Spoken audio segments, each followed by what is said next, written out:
ಒಂದು ಹಳ್ಳಿಯಲ್ಲಿ ಸವಿತಾ ಎಂಬ ಅಂಗನವಾಡಿ ಶಿಕ್ಷಕಿ ಇದ್ದಳು. ಅವಳ ಗುರಿ ಒಂದೇ, ಹಳ್ಳಿಯ ಪ್ರತಿಯೊಂದು ಮಗು ಓದಬೇಕು, ಬೆಳೆಯಬೇಕು.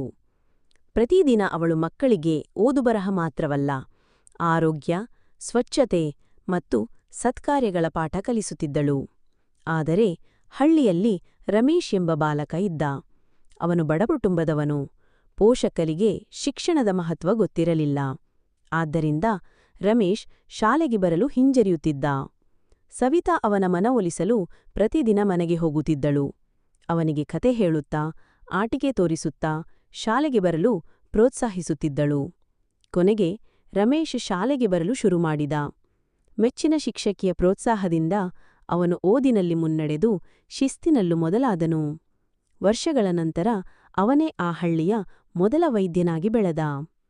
ಒಂದು ದಿನ ಗ್ರಾಮದಲ್ಲಿ ಸಭೆ ನಡೆದಾಗ ರಮೇಶ್ ತನ್ನ ಹಳೆಯ ಶಿಕ್ಷಕಿಯನ್ನು ಕಂಡು ಕಣ್ಣೀರಿನಿಂದ ಹೇಳಿದ, ನಿಮ್ಮ ಕಾಳಜಿ ಮತ್ತು ಹಠ ಇಲ್ಲದಿದ್ದರೆ ನಾನು ಈ ಮಟ್ಟಕ್ಕೆ ಬರಲಾರೇನು. ನೀವು ನನ್ನ ಬದುಕು ಬದಲಾಯಿಸಿದವರು. ನೀತಿ: ಶಿಕ್ಷಕರು ಕೇವಲ ಪಾಠ ಹೇಳುವವರು ಮಾತ್ರವಲ್ಲ, ಅವರು ಮಕ್ಕಳ ಜೀವನವನ್ನೇ ರೂಪಿಸುವ ಶಿಲ್ಪಿಗಳು. ಒಂದು ಶಿಕ್ಷಕಿಯ ಪ್ರೀತಿ ಮತ್ತು ನಿಷ್ಠೆ ಒಂದು ಹಳ್ಳಿ ಹಾಗೂ ಸಮಾಜದ ಭವಿಷ್ಯವನ್ನೇ ಬದಲಾಯಿಸಬಲ್ಲದು.